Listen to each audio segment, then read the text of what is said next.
Cracking IELTS with জয়তু এর second এপিসোডে আপনাদের সবাইকে আমন্ত্রণ জানাচ্ছি। আমি জয়তু। আজকের এপিসোডে আমি শুধুমাত্র কথা বলবো লিসেনিং নিয়ে। আমরা অলরেডি জানি যে আইএলসের 4টা মডিউল থাকে: লিসেনিং, রিডিং, স্পিকিং এবং রাইটিং।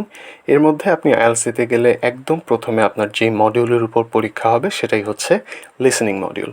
এই লিসেনিং মডিউলটা আসলে একই সাথে বেশ সহজ এবং একই সাথে বেশ কঠিন। সাধারণত আমরা যারা আইএলস দিই আমাদের সবচাইতে বেশি মার্কস ওঠে এই লিসেনিং সেকশনে। আমি এর আগেও ওভারঅল আইএলসের উপরে একটা ভিডিও করেছিলাম। আপনারা যদি সেই ভিডিওটা না দেখেন তাহলে এই উপরের লিঙ্ক থেকে এখনই দেখে নিতে পারেন। তো চলুন আমরা শুরু করার আগে একটু আমার নিজের ইন্ট্রোডাকশন দিয়ে শুরু করি। আমি দুবার আইএলস দিয়েছিলাম। একবার দিয়েছি 2020-এ, তখন 7.5 পেয়েছিলাম এবং লিসেনিংয়ে আমি 9 out of 9 পেয়েছিলাম। পরবর্তীতে আমি এবছর অর্থাৎ 2024 সালে আরেকবার পরীক্ষা দিই এবং এবার আমি সেই একই স্কোর অর্থাৎ 7.5, কিন্তু লিসেনিংয়ে একটু মার্ক কমেছে, 8.5 পেয়েছিলাম এবার চলুন আমরা দেখে নিই আজকে আমরা কি নিয়ে আলোচনা করব। এই লিসেনিং টেস্টের শুরু থেকে শেষ পর্যন্ত আমি আলোচনা করব প্রথম সেকশনে। এরপরে আমি চলে যাব স্ট্রাকচারে, অর্থাৎ কীরকম স্ট্রাকচারের উপর বেসড করে পরীক্ষার প্রশ্নগুলো হয়ে থাকে। পরবর্তীতে স্কোরিং, অর্থাৎ আউট অফ 40 আপনি কত মার্ক পেলে কত ব্যান্ড স্কোর পাবেন সে সম্পর্কে একটা প্রচ্ছন্ন ধারণা দেব। পরে চলে যাব কিছু টিপসে, যেখানে আমি কিভাবে 9 পেয়েছি কিংবা কিভাবে 8.5 পেয়েছি সেগুলো নিয়ে আপনাদের কিছুটা সাহায্য করতে চেষ্টা করব, যাতে আপনারাও অন্তত 7+ যেন ইজিলি পেতে পারেন।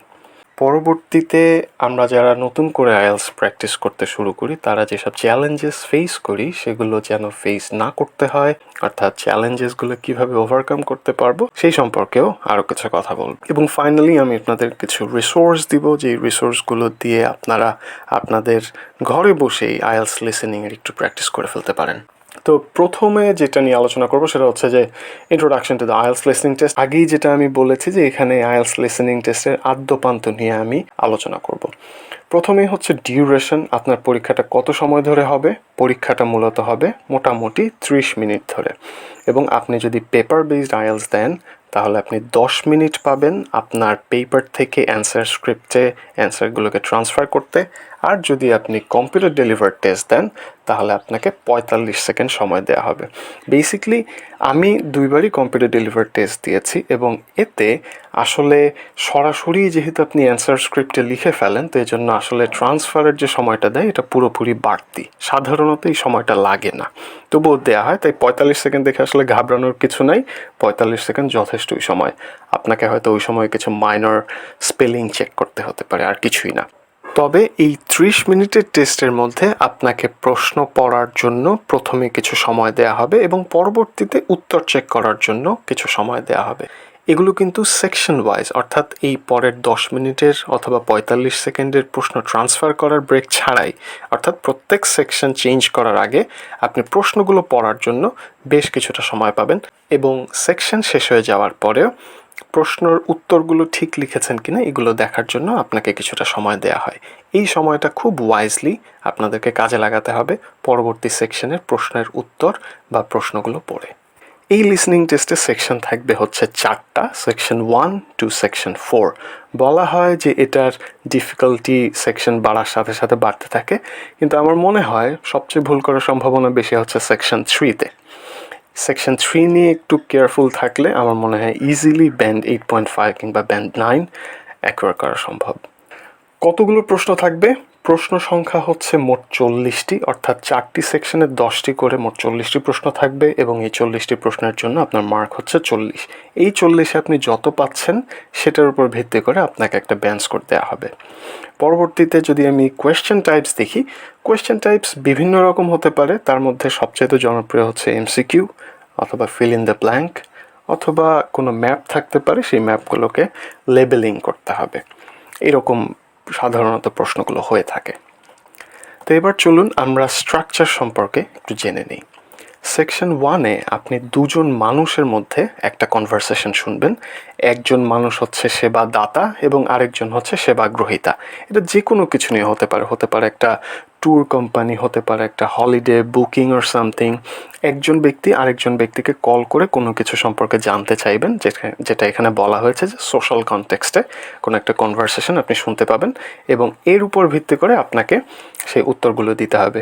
সাধারণত এই সেকশনটা সবচাইতে সহজ হয়। এবার চলুন আমরা একটা উদাহরণ দেখে নিই। এখানে আপনারা সেকশন 1-এর একটা উদাহরণ দেখতে পাচ্ছেন। এখানে দেখেন মোট 10টা প্রশ্ন আছে এবং এই কনভারসেশন চলাকালীন আপনি যা যা শুনবেন সেগুলোর উপর ভিত্তি করে এই অ্যান্সারগুলো আপনাকে করতে হবে।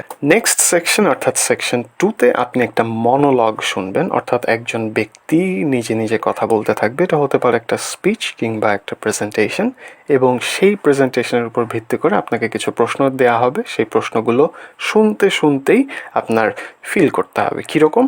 এটা হচ্ছে একটা এক্সাম্পল। যেমন এখানে দেখা যাচ্ছে মিনিস্টার পার্ক নিয়ে কিছু কোয়েশ্চেন করেছে। প্রথমে যখন তিনি কথা বলতে থাকবেন হয়তো প্রথম 10-20 সেকেন্ড একটু ইন্ট্রোডাকশন দিবেন, এরপর থেকেই কিন্তু প্রশ্নের উত্তরগুলো আপনাকে খুঁজে বের করে যথাযথভাবে লিখতে হবে। এবং ডান দিকের ছবিটাতে যেটা দেখতে পাচ্ছেন সেটা হচ্ছে আপনাকে একটা ম্যাপ দিয়ে দেওয়া হয়েছে এবং এখানে দেখতে পাচ্ছেন ABCDEFG ইত্যাদি ইত্যাদি জিনিসপত্র দেওয়া আছে। তো এখানে আপনাকে বলবে, যেমন এখানে ছবিতে দেখতে পাচ্ছেন east gate, south gate, west gate আছে। তা ধরেন আপনাকে এরকম বলতে পারে যে ইস্ট গেট থেকে ঢোকার পরে বাম দিকের রাস্তাটা নিলে টার্নের সময় একটা জায়গা পাবো, সেই জায়গাটাতে আছে হচ্ছে আমার উডেন স্কাল্পচার্স। তো আপনি তখন বুঝবেন যে এই আই জায়গাটা হচ্ছে উডেন স্কাল্পচার্স, অর্থাৎ তখন আপনি 16-এর জায়গাতে এই গ্যাপে আপনি তখন লিখবেন আই, কারণ হচ্ছে যেই টার্নটা বা ওরা যেভাবে বলছে সেটার সাথে আমি যদি ছবিটা মিলাই তাহলে উত্তরটা হচ্ছে আই। এভাবে হচ্ছে আপনাকে উত্তরগুলো সঠিকভাবে লিখতে হবে। সহজ জিনিস, জটিলতার তেমন কিছুই নাই। এবার চলুন সেকশন 3-তে দেখি। সেকশন 3টা হচ্ছে আমি আগেই বলেছি তুলনামূলক আমার কাছে মনে হয় সবচাইতে কঠিন এবং এই সেকশন 3-তে এসে আপনি দুজন মানুষের মধ্যে কনভারসেশন শুনবেন, তবে এটা আর সোশ্যাল কনটেক্সট হবে না, এটা হবে এডুকেশনাল কিংবা ট্রেনিং কনটেক্সট। এবং এইগুলাতে দেখা যায় যে অপশনগুলো বেশ বড় হয়, এই জন্য অপশনগুলো অত অল্প সময়ের মধ্যে গ্র্যাস্প করাটা আসলে বেশ কঠিন। এটা হচ্ছে একটা সেকশন 3-এর উদাহরণ। দেখেন এখানে কিন্তু অপশনগুলো মোটামুটি বড়ই বলা যায় এবং অপশনগুলো হচ্ছে 5টা। আমরা যে সাধারণত 4টা অপশন দেখি, অপশন আসলে সেরকম না, অপশন হচ্ছে 5টা। তাই আমি বলবো আপনারা যখন শুরুতে প্রশ্নগুলো পড়ার জন্য কিছুটা সময় পাবেন তখন অবশ্যই এই অপশনগুলোর দিকে খুব ভালো মতো খেয়াল রাখবেন, কারণ হতেই পারে যে একটা অপশন আপনি নাই কিন্তু ওটাই হচ্ছে কারেক্ট অ্যান্সার, তো তখন একটু সমস্যা হতে পারে। তো এই জন্য আপনি যতটা সময় পান ততটা সময় আপনার খুব ভালোভাবে ইউটিলাইজ করতে হবে। সেকশন 4 বা লাস্ট সেকশনে আপনি একটা একাডেমিক সাবজেক্টের উপরে একজন ব্যক্তিকে কথা বলতে শুনবেন। হতে পারেন তিনি একজন সায়েন্টিস্ট অথবা হতে পারেন তিনি একজন রিসার্চার। তিনি যেই বিষয় নিয়ে কথা বলবেন সেই বিষয়টা নিয়েই এই যে ছবিটাতে আমরা দেখতে পাচ্ছি এখানে হচ্ছে আপনাকে উত্তরগুলো লিখতে হবে।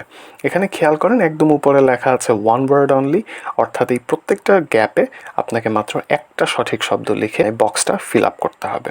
আপনি যদি দুটো শব্দ লেখেন তাহলে কিন্তু উত্তরটা ভুল বলে কাউন্টেড হবে। সো এই জিনিসগুলো আপনাকে খুব ভালো মতো ফোকাস রাখতে হবে। এবার চলুন আমি দেখে নিই স্কোরিং জিনিসটা কিভাবে হয়। ব্যান্ড স্কোর মূলত হয় হচ্ছে 0 থেকে 9 পর্যন্ত। 0 পাওয়া লিটারেলি অসম্ভব আপনি যদি পরীক্ষার হলে যান তাহলে। ওকে, জিআরইতে যেমন 340-এর মধ্যে 260 আপনি পরীক্ষার হলে গেলেই অটোমেটিক পেয়ে যান, সেরকম আইএলসে আপনি যদি পরীক্ষার হলে যান তাহলে আপনি অটোমেটিক 1 পেয়ে যাবেন। কিন্তু আমি আশা করি আপনারা যারা এই ভিডিওটা দেখছেন তারা কেউই 7-এর নিচে পাবেন না, এজন্য আমি ব্যান্ড স্কোরটাকে 7 থেকে দিয়েছি। আপনি যদি 40-এর মধ্যে 30 পান, 10টা আপনার ভুল গেল, তাহলেও আপনি পেয়ে যাচ্ছেন ব্যান্ড স্কোর 7। 7.5 হচ্ছে 33 to 34। এভাবে যদি 9 পান তাহলে আপনি হাইয়েস্ট একটা ভুল করতে পারবেন, অর্থাৎ মিনিমাম 39 পেলে আপনি 9 পাবেন। যদি 37 বা 38 পান তাহলে হচ্ছে 8.5 পাবেন। স্কোরিংয়ের সবচেয়ে ইম্পর্টেন্ট জিনিস হচ্ছে যে এখানে কোনো ভুল উত্তরের জন্য পেনাল্টি নাই, অর্থাৎ আপনি 40-এ 40-ই জাগাতে পারেন যদিও আপনি কয়েকটা অ্যান্সার সম্পর্কে হয়তো শিওর না, তো কোনো অ্যান্সার ছেড়ে আসার কোনো মানেই হয় না। তাই পারেন বা না পারেন যদি কোনোটা মিসও হয়ে যায় তাহলে প্রশ্নটা আরেকবার পড়ে আপনার নর্মালি যেটা মনে হয় সেরকম একটা উত্তর লিখে আসাটাই ভালো। এবার চলেন আমি আপনাদেরকে কিছু টিপস দিই। প্রথম টিপস, ইনস্ট্রাকশনটা খুব ভালোভাবে পড়তে হবে এবং ইনস্ট্রাকশনে আপনাকে যা যা বলেছে ঠিক সেগুলোই আপনাকে উত্তরে দিতে হবে। যেমন এইখানে দেখেন পার্ট 1-এ বলেছে write one word and/or a number, অর্থাৎ আপনি এখানে শুধুমাত্র একটা শব্দ লিখতে পারেন, অথবা একটা সংখ্যা লিখতে পারেন, অথবা একটা শব্দ এবং একটা সংখ্যা লিখতে পারেন। এই তিনটার ছাড়া অন্য যে কোনো কিছু লিখলে আপনার উত্তর ভুল বলে গণ্য হবে। এই সেকশন 4-এর এক্সাম্পলটাতে আপনি দেখতে পাচ্ছেন এখানে লিখেছে ওয়ান ওয়ার্ড অনলি, অর্থাৎ অপশন দেখে যত যাই মনে হোক না কেন আপনার সঠিক উত্তর ডেফিনেটলি একটা শব্দে গঠিত। সো আপনাকে ডেফিনেটলি একটা শব্দে লিখতে হবে। এই জিনিসগুলো প্রশ্নের উপরেই দেয়া থাকে এবং এই জিনিসগুলো দেখে তারপর উত্তর দেওয়াটা উত্তম, তাতে প্রশ্নের ভুল করার সম্ভাবনাটা অনেকখানি কমে যায়। প্রিভিউ কোয়েশ্চেন্স, অর্থাৎ আপনি যখন কোয়েশ্চেনগুলো পড়বেন তখন হচ্ছে আপনার একটু মাথার মধ্যে আইডিয়া রাখতে হবে, ও আচ্ছা এই প্রশ্নে এটা চাচ্ছে, তাহলে এর পসিবল উত্তর এটা এটা এটা হতে পারে। যেমন মাঝে মাঝে দেখা যায় যে আপনাকে বলে যে এই মাসে টেম্পারেচার সবচেয়ে কম থাকে, এখন মাসের নামটা হচ্ছে আপনার ব্ল্যাঙ্ক, তাহলে আপনি বুঝতেই পারতেছেন ইদার সেটা হবে জুন, জুলাই, আগস্ট কিংবা সেপ্টেম্বর অথবা এরকম কোনো একটা মাস। তো এইগুলো সম্পর্কে একটু ওয়াকিবহাল থাকতে হবে। থার্ড যে সাজেশনটা সেটা আমার কাছে খুবই ইম্পর্ট্যান্ট, সেটা হচ্ছে যে আপনি প্রশ্ন পড়ার চাইতে উত্তরগুলো বেশি করে পড়বেন। কারণ আপনার এমন হতে পারে যে তারা সবগুলো উত্তরই টাচ করে যাচ্ছে, কিন্তু আপনাকে কারেক্টলি ফাইন্ড আউট করতে হবে যে কোন উত্তরটা আসলে এই প্রশ্নের সাথে মিনিংফুল। ওকে, আবার দেখা যায় যে সেকশন 3-তে অপশনগুলো বেশ বড় থাকে, পড়ে সময় মতো কুলানো যায় না। তো এই জন্য যদি আপনি শুরু থেকেই উত্তরগুলো পড়েন তাহলে উত্তরে কি বলেছে এই আইডিয়াটা গ্রাস্প করা আপনার জন্য সহজ হবে। তাই আমি অন্তত সেকশন 2 এবং সেকশন 3-তে প্রশ্ন পড়ার চাইতে উত্তর পড়ার দিকে বেশি নজর দিতে বলি। যেমন এইখানে দেখেন পার্ট 3 এবং পার্ট 2-তে দুই জায়গাতেই অপশনগুলো কিন্তু বেশ বড় বড় এবং 5টা করে অপশন। তো এই জন্য আপনি যদি অপশনগুলো ঠিকঠাক না পড়েন তাহলে হতেই পারে যে একটা অপশন বলে গেল কিন্তু আপনি অপশনটা পড়েন নাই, এজন্য হয়তো আপনি বুঝতে পারলেন না কারেক্টলি। এবং একটা বলে ফেলা উত্তর যদি আপনি আবার খুঁজতে যান তাহলে আপনি সামনের অনেকগুলো প্রশ্নের উত্তর হয়তো ভুল করে ফেলবেন। সেই জন্য সাথে সাথে করতে হবে এবং এই সাথে সাথে করার জন্য উত্তরের অপশনগুলো পড়াটা খুবই ইম্পর্ট্যান্ট। ফাইনাল জিনিসটা হচ্ছে চেক স্পেলিং অ্যান্ড গ্রামার, সেখানে কিন্তু অটোকারেক্ট থাকবে না, তাই আপনি উত্তরে কি লিখছেন সেটার স্পেলিংটা ঠিক আছে নাকি, সেটার গ্রামারটা ঠিক আছে নাকি, যদি পাস্ট টেন্স হয় তাহলে পাস্ট টেন্সই হবে, যদি প্রেজেন্ট হয় প্রেজেন্ট, যদি ফিউচার হয় ফিউচার, এরকম জিনিসগুলো আপনাকে অবশ্যই ফোকাস রাখতে হবে। তো এইবার আমি সবচেয়ে বড় টিপসটা দেবো যেটা ইজিলি আপনার 2 কিংবা 3 মার্ক বাঁচিয়ে দিতে পারে। সেই টিপসটা হচ্ছে রাইট ইন অল ক্যাপিটাল। আপনি ডাজন্ট ম্যাটার পেপার বেস দিচ্ছেন কিংবা কম্পিউটার ডেলিভার্ড দিচ্ছেন, আপনি বোথ ওয়েতে বড় হাতের অক্ষরে উত্তরগুলো লিখবেন। যদি কম্পিউটারে দেন তাহলে তো আরও ভালো, জাস্ট ক্যাপস লকে একটা চাপ দিয়ে তারপরে উত্তরগুলো লেখা শুরু করবেন। এই ক্যাপিটাল লেটারে লেখা বোথ রিডিং এবং লিসনিংয়ের জন্য অ্যাপ্রুভড। ওকে, আমি নিজেই প্রত্যেকবার এই ক্যাপিটাল লেটারে উত্তরগুলো দিয়েছি এবং আমি যেহেতু 9 এবং 8.5 পেয়েছি, এটা ব্যাপার না, এটা আপনিও পাবেন। এবং আপনি যদি আইএলসের ক্যামব্রিজ অফিসিয়ালি যে 15 বা 16 বইগুলো কেনেন ওখানে দেখবেন প্রথমেই এটা ইনস্ট্রাকশনে লেখা থাকে যে উত্তরগুলো অল ক্যাপিটালে দেয়া। ওকে, সো আপনি এটা করলে আপনার ইজিলি 2 বা 3 মার্ক কীভাবে বাড়বে?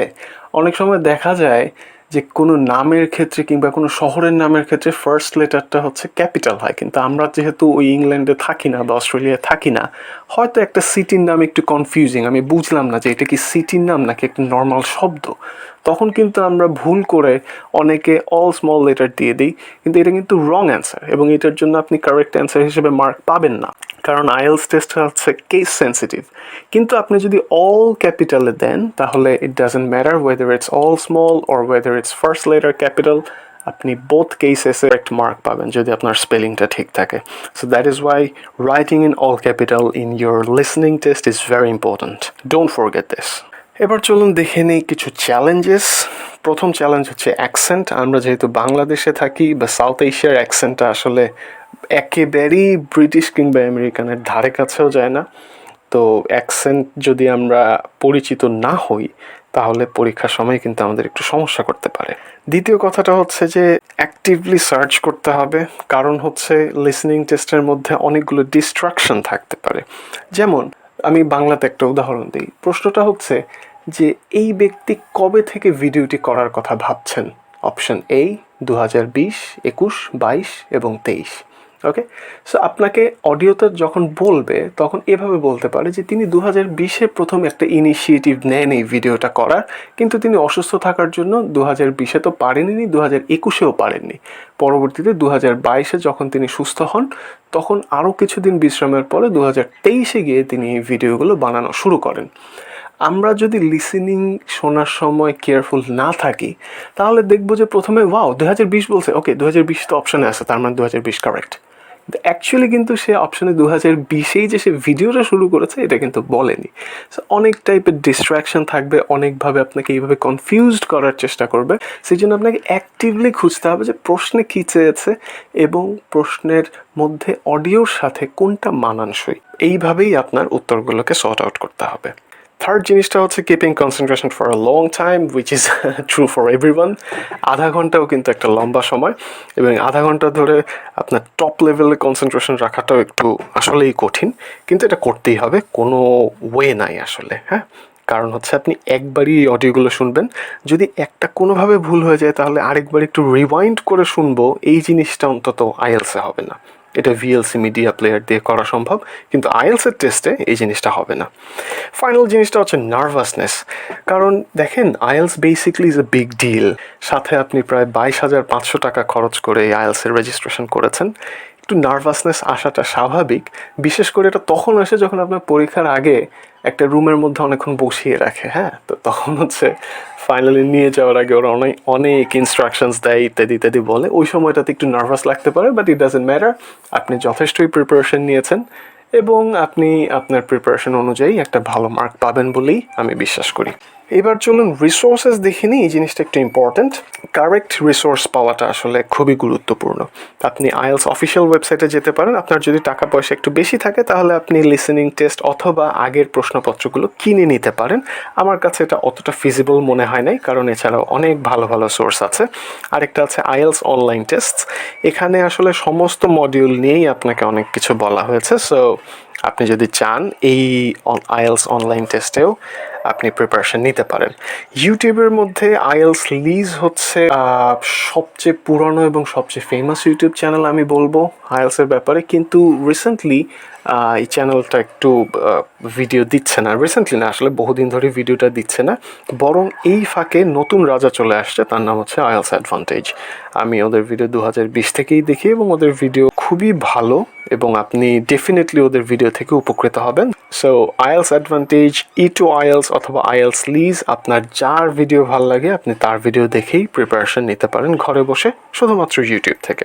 এছাড়াও আপনি পডকাস্ট শুনতে পারেন, আপনার যদি লিসেনিংয়ের ক্যাপাবিলিটি বাড়ানোর দরকার হয়, আপনি যদি ঠিকঠাক কথা না বোঝেন, সেক্ষেত্রে আপনি পডকাস্ট শুনে হচ্ছে একটু ধারণা নিতে পারেন যে কীভাবে ব্রিটিশরা কিংবা আমেরিকানরা কথা বলে। আইএলস টেস্টে কিন্তু ব্রিটিশ অ্যাকসেন্টে হয়, তো আপনার জোর দেওয়া উচিত ব্রিটিশের জন্য, যেমন বিবিসি হতে পারে কিংবা টেড টক্স হতে পারে, এগুলো খুবই ইম্পর্ট্যান্ট। সো এই ছিল আমার ভিডিও, আপনাদের কেমন লাগলো আমাকে জানাবেন, এবং আপনাদের যদি লিসনিং টেস্ট নিয়ে কোনো প্রশ্ন থাকে তাহলে without any hesitation feel free to leave a comment. I will definitely check it out and will answer your question. So thank you very much যারা এতক্ষণ আমার সাথে ছিলেন। আশা করি এই ভিডিওটা আপনার কাজে দিয়েছে, এবং আপনি যদি একটা ভালো স্কোর করতে পারেন সেটাই আমার সাফল্য। Thank you very much.